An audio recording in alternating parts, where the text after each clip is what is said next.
jaamacadda ay dalbadaan inay yidhaahdaan waxaanu doonaynaa in waxbarashada lasoo gaabiyo si aan u daawano koobka adduunka qalab badan baa la sheegay halkaasi inay ku burbureen haddaba arrintaasi ayaa wariyaha b b c da ee Anna Branson Anjiranja wuxuu ka soo diray warkan koonfurta Asia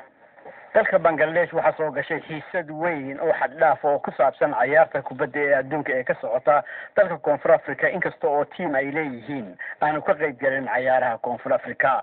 dadka reer Bangladesh waxa lagu tiriyaa kuwa ugu xiisadaha badan leh marka aad eegto dhinaca taageerada kubadda kumanaan qof ayaa waxa ay taageersan yihiin tiimam ay doorteen sida Brazil iyo Argentina oo calaamadoodii ay ku sharaxeen dukaanadooda iyo guryahooda ardada qaybaha hoose ee jaamacadda engineeringa iyo farsamada technology-ga ee xarunta waddankaasi ee Dhaka ayaa waxa ay codsadeen fasaxa xagaaga hore in loogu soo dhigo si markaasi telefishinka ay uga daawadaan kubadda iyada oo warwar dhinaca imtixaankii aanu haysan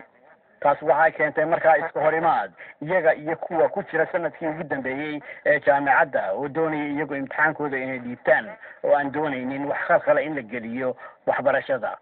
ugu yaraan 4 arday ayaa ku dhaawacmay iska hor imaatinkaasi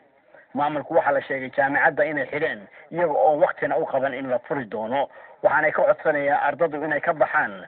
guryaha jaamacaddu ay leedahay ilaa inta xaaladuhu ay kala degayaan toddobaadkiina soo dhaafay dad caraysan oo kuwa taageera kubadda ayaa waxa ay burburiyeen gawaadhi waxaanay soo weerareen warshad dhinaca korontada ah iyada oo la sheegay korontada dhowr jeer inay istaagtay waqtigii ay ciyaaraha daawanayeen oo taasuna ay kala goysay daawadkoodii